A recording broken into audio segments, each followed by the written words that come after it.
Está começando o Acane, o podcast que tem muito a dizer. Eu sou a Camila Nunes e eu estou aqui com a Natália Magalhães.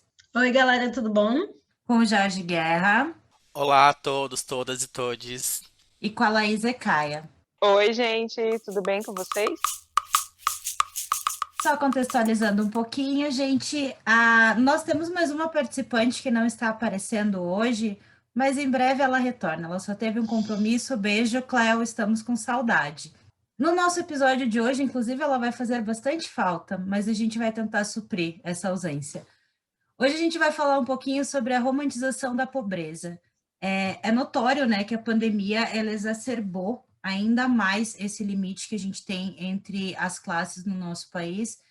E eu acho que o que mais tem rolado hoje nas redes sociais, principalmente em algumas redes profissionais, são uns posts motivacionais com imagens do tipo uma mãe com um carrinho de bebê ali debaixo de chuva trabalhando, ou vendendo um pano de prato e as pessoas dizendo: nossa, da próxima vez que você acordar triste, lembre dessa cena e se motive. Isso é romantizar demais o sofrimento de quem não tem o que comer dentro de casa e normalmente está só vendendo ali o almoço para comprar a janta, que é uma expressão que a primeira vez que eu ouvi eu não entendi e depois de um tempo ela fez muito sentido na minha vida. Esse ponto da romantização da pobreza, da romantização do sofrimento, de olhar para isso como um outro tema que a gente já trouxe aqui só no Água, Limão, Gratidão e Isso é Bonito, é o que a gente vai falar hoje.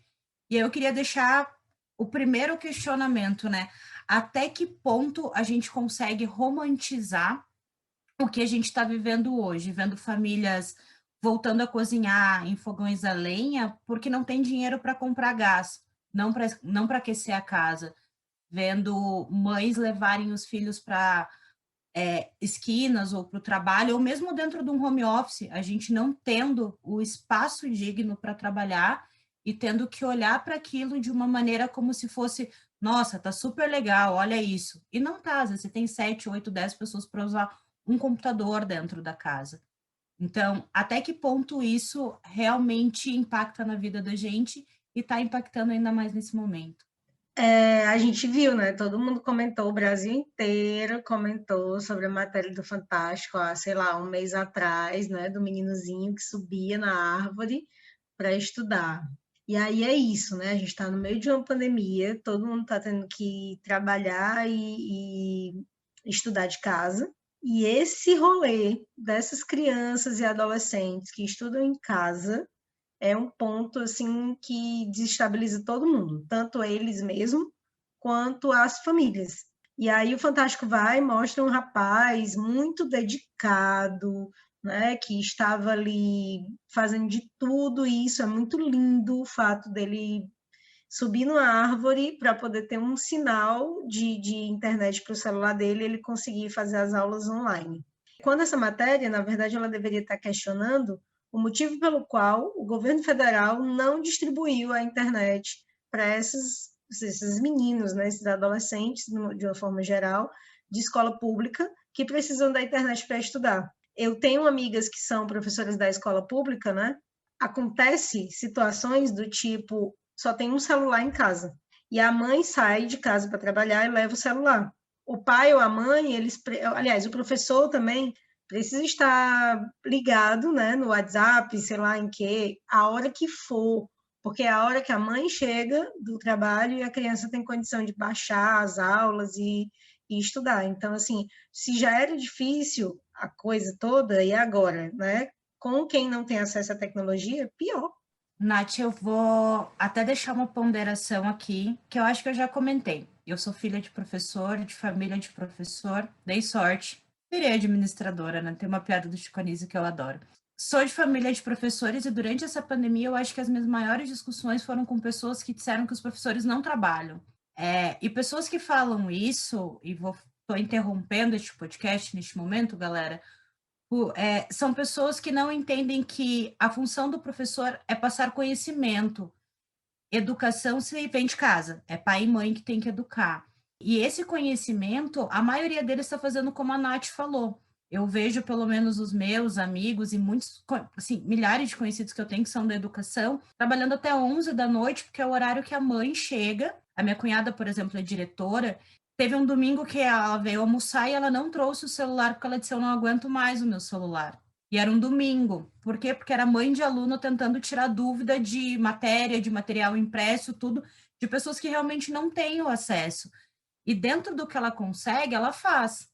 Só que também ela tem uma vida, porque o horário dela de trabalho era das 8 às 8 da noite. Agora o horário dela de trabalho virou 7 dias na semana, 24 horas por dia. E isso impacta também a vida pessoal dessas pessoas, né? Então, a gente tem a romantização dos extremos, mas a gente não pode jogar a responsabilidade para os outros, né? Então, era só esse paralelo que eu queria fazer. E, assim, valorizem os professores, gente. A gente não chega a lugar nenhum sem conhecimento. A Camila trouxe o exemplo do gás, né? Que muitas famílias estão mudando a sua forma de cozinhar porque o gás está insustentável. E aí, na minha casa, né, na casa dos meus pais, eles têm fogão a lenha. Só que, gente, foi uma escolha, foi uma opção. Não é falta de opção, que é o que está acontecendo agora. Então, eu acho extremamente. Ai, eu não tenho palavra para dizer que não seja mau caratismo de do jornalista quando ele coloca uma manchete que a comida vai ficar melhor, ou quando ele coloca. Como é que era a manchete? A manchete era: gás caro, comida mais saborosa. Né? Isso é pura romantização da pobreza, para onde a gente vai. É quando a Nath traz sobre o menino que tem que subir em cima de uma árvore e todos os outros que não sobem em cima de uma árvore. É quando a gente vê dados de que o consumo de carne diminuiu. Ah, olha que bom isso para a natureza, enfim, para toda uma produção. Tá, mas, gente, as pessoas estão deixando de comer carne não porque elas estão conscientes, com uma consciência ambiental e por assim, né? Quem não consome carne tem seus N motivos. Mas não, elas não estão consumindo carne porque não tem dinheiro, porque a carne não dá mais para comprar. Para quem antes ganhava menos que um salário mínimo, que é muita gente da população, agora ela tem que optar o que ela vai escolher. Carne deixe de estar dentro da mesa, né? Deixe de ser esse lugar de fartura e tudo mais. Então, eu também fico pensando sobre a responsabilidade do jornalista, né? Desses meios de comunicação. Qual a responsabilidade deles em cima disso? Porque isso é colocar mentira, né? Não trazer à tona o que realmente precisa ser discutido, que é a não ação do governo federal, né? Diante de uma pandemia que está levando um número imenso da população brasileira de novo para a linha da pobreza, né? E não é uma responsabilidade de um lado só. Eu acho que agora é o momento das manchetes serem verdadeiras. Eu acho que falar em pobreza, em romantização da pobreza e tal, é a gente juntar duas das grandes desgraças da humanidade, que é racismo e capitalismo. Eu acho que, tipo, são duas coisas que não tem mais, não tem mais não, né? Não tem nada de bom pra tirar dessa junção. E é exatamente isso, sabe? A gente cai nesse lugar de novo, novamente, mais uma vez e constantemente, de ser os chatos e os, né, e aqueles que estão sempre pontuando: ah, mas e a raça? Ah, mas e como é para pessoas pretas? E etc, etc. Mas é porque se não for a gente para falar por a gente, e aí a quem que interessa essa Roma pobreza, né? A quem que interessa que pegar exemplos como esses que foram citados aqui, da pessoa ter que cozinhar, não tem gás, da pessoa ter que subir no pé de árvore para estudar, pessoa não ter condições de estudar, essas histórias que saem do jornal: ah, porque fulano andava 25 milhões de quilômetros para estudar, e olha que coisa maravilhosa que ela tem boa vontade. E aí, tipo assim, eu acho que não devia ser nem permitido, assim, sei lá, um jornal, uma TV, um meio de comunicação de grande expressividade veicular notícias do tipo e falar como se fossem coisas boas, porque é a soma de tudo que é ruim, sabe? Uma situação econômica num país que é absurda e triste de ver pessoas nessa condição. É uma questão racial absurda, porque, né, a gente sabe, quando a gente fala de pessoas pobres, a gente está falando da maioria de pessoas pretas no país. sabe, o falso discurso de meritocracia, de que se porque uma pessoa andava 1 milhão de quilômetros para estudar e conseguir alguma coisa, todo mundo vai. Quem sabe que não é. Enfim, tipo, pra mim tudo isso é um. Ai, é um grande não, assim. Pra mim é tudo um conjunto de absurdos e é só, sabe? Eu não tenho nem palavras pra conseguir colocar tudo isso numa linha de raciocínio. Para mim Eu é o concordo, neoliberalismo. eu concordo totalmente contigo, Jorge. Né? Devia ser proibido estimular esse discurso de meritocracia, né? Que é o que é o de pior que pode existir, que é colocar a responsabilidade para o indivíduo, né? E retirar toda a responsabilidade que um governo tem, né? Governo municipal, estadual e federal. Qual é a responsabilidade do Estado de promover educação de qualidade, trabalho, saúde, tudo isso, e aí coloca para o indivíduo, você está vendo fulano? Fulano fez todo um sacrifício, e aí ele conseguiu, você também consegue, vai lá e luta, sabe? Eu acho isso... não tem palavra para definir tudo isso. Aí a gente cria uma geração de exaustos, de pessoas exaustas e frustradas, porque se você não faz todo esse esforço, você não vai atingir os seus objetivos. E eu acho que um dos episódios a gente fala alguma coisa sobre a exaustão, o estar, estou cansada de estar cansada, né? Uma frase que eu digo com frequência, porque parece que você tem que estar fazendo sempre mais, a gente está sempre correndo mais, fazendo mais, tentando mais, por conta desse tipo de discurso. Quando eu vi a reportagem, né, pegando como o Jorge fala, assim, dos estudantes que têm que caminhar quilômetros, né, para chegar na escola e tudo mais, quando eu vi a reportagem do gás de cozinha, ela vem veiculada como uma coisa no sentido de a sua comida fica mais saborosa. Oi, a pessoa está cozinhando no fogão a lenha porque ela não tem dinheiro para comprar gás, porque a gente não está tendo recurso para ter o básico dentro de casa, sabe? É diferente de pessoas que têm a condição de ter um fogão a lenha e, sei lá, no inverno colocar para aquecer a casa, sabe? E aí romantizam num ponto que você pensa assim, não, tá tudo bem fazer isso. Eu tenho que passar por esse sofrimento, né? Porque é um sofrimento, por todas essas provações para eu chegar lá na frente tendo alguma coisa. E para mim isso vai gerar mais frustração, porque se a pessoa não conseguir, ela fica frustrada e a gente gera uma geração estranha. Mas a gente vai ter cada vez mais pessoas cansadas e frustradas porque nunca vão passar a linha que deveria passar, né? Aquela linhazinha de chegada. Não, e isso que a Camila falou agora me lembrou uma coisa que é o seguinte: a gente sai da romantização da pobreza pra ir pra romantização do cansaço e de se matar de trabalhar. E se você não tiver acabada, descabelada, morta, caída no chão, não trabalhou o suficiente, não chegou lá ainda. Estude enquanto eles dormem, trabalhe enquanto eles dormem, faça tudo enquanto eles dormem e entre num burnout antes dos 30, dos 40, o tempo todo.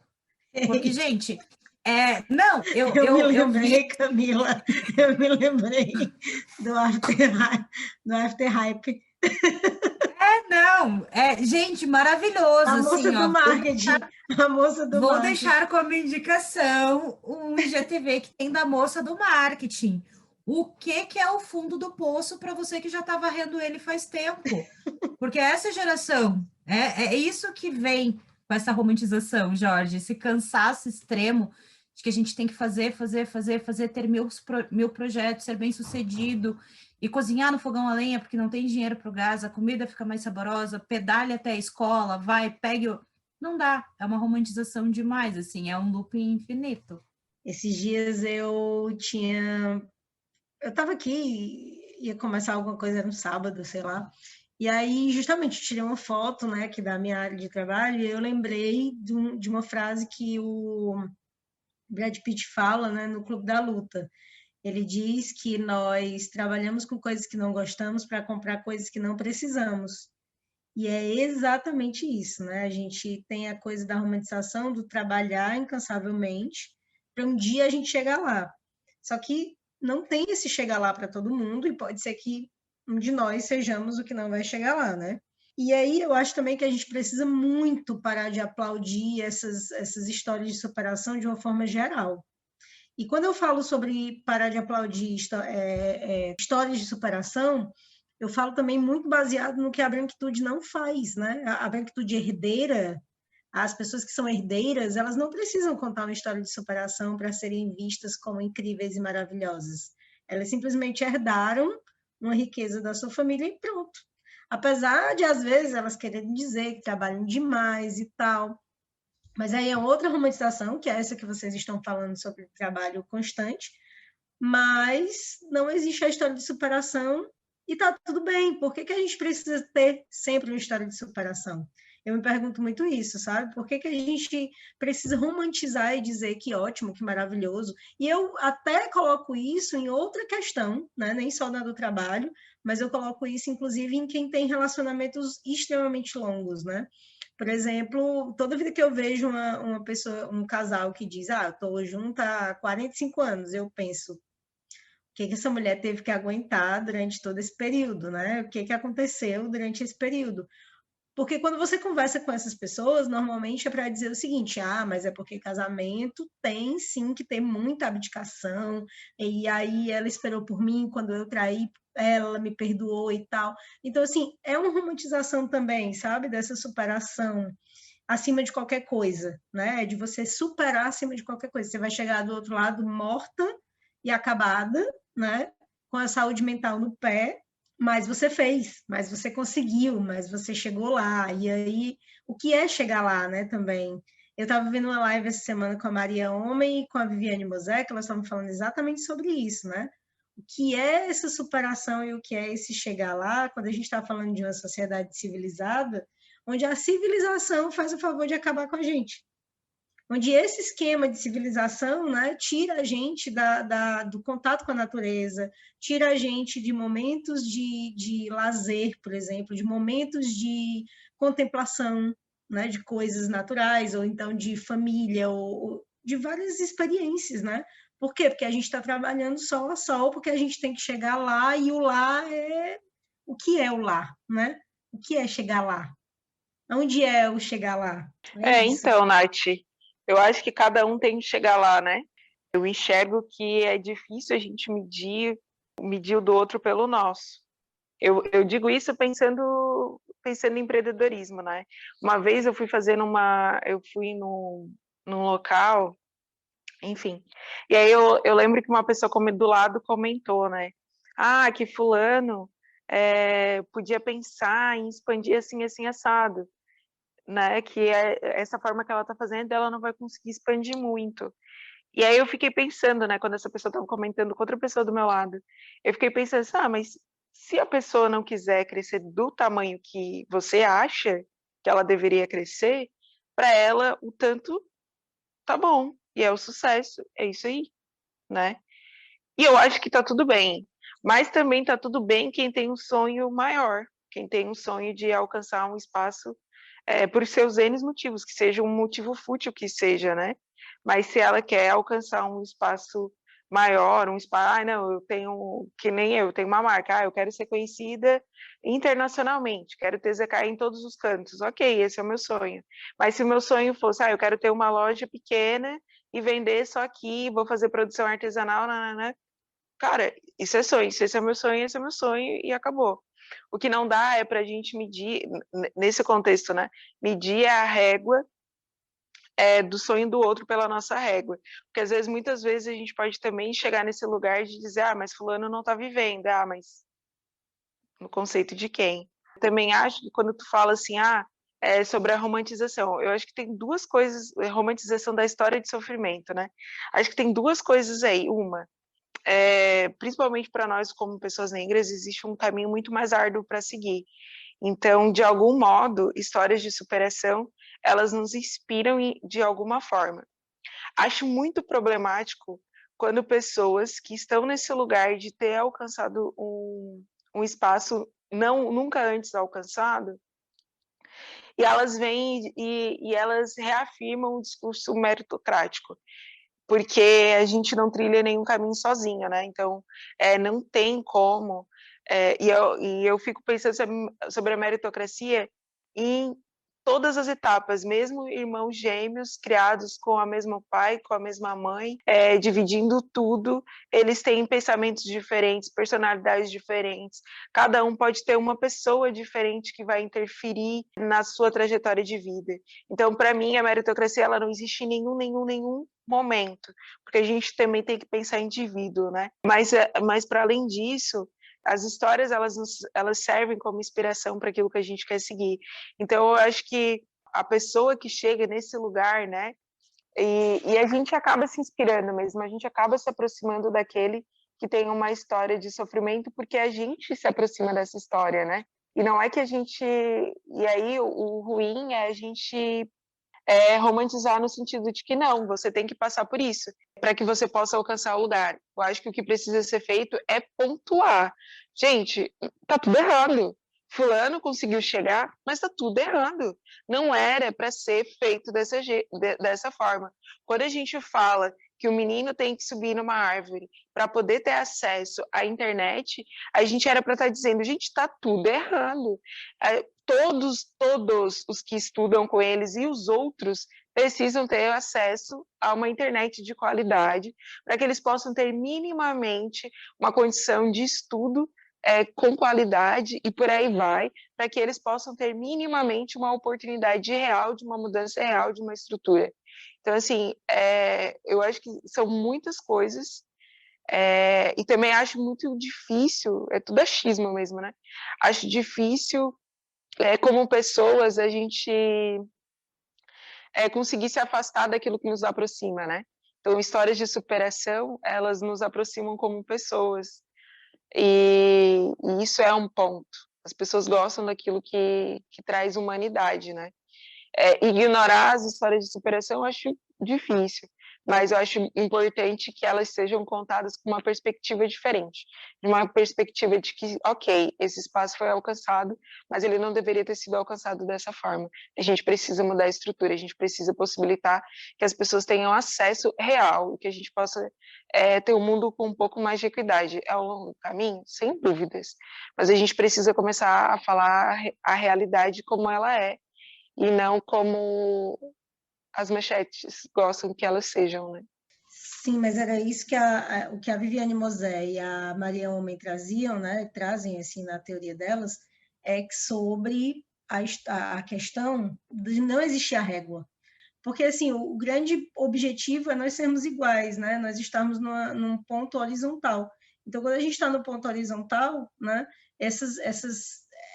A sua satisfação pessoal, por exemplo, ela não tem que virar uma régua, né? Ela é simplesmente as coisas que você supera e faz e vive com o seu, né? E supera no sentido de todo mundo tem problemas e a gente consegue viver a partir desses problemas também.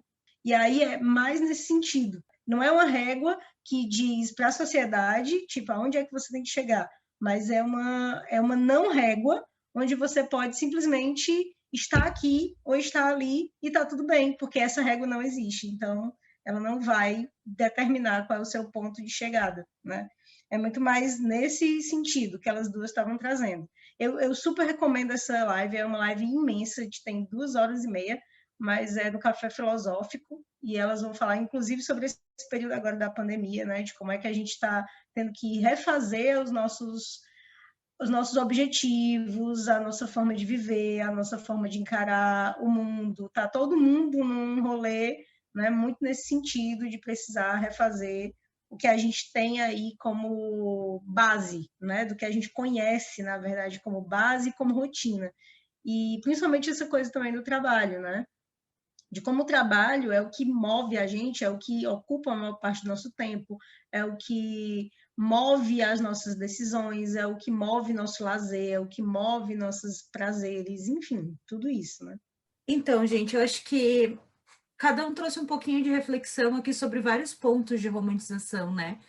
Eu comecei falando sobre a romantização da pobreza, a gente falou sobre a questão da educação. A gente passa nesse momento pandêmico por vários pontos que. Então, gente, acho que deu para refletir um pouquinho sobre cada pontinho que a gente traz normalmente de romantizar sofrimento, né?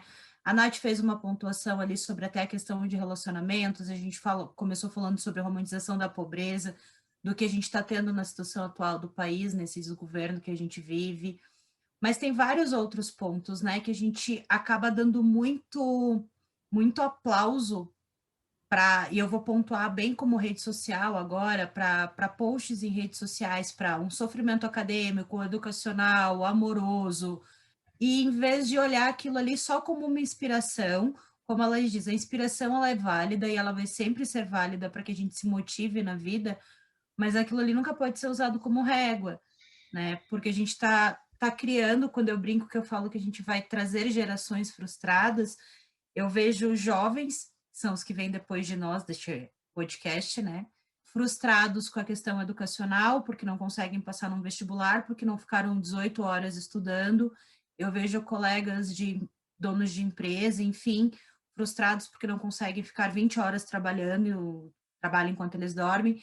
A gente vê pais de família passando necessidade realmente, que foi o que nos motivou a trazer esse tema, né? Mães amigas, amigas mães, trabalhando em reuniões intermináveis, amamentando os filhos ou sendo proibidas de amamentar os filhos durante as aulas, foram outras coisas que aconteceram nas últimas semanas.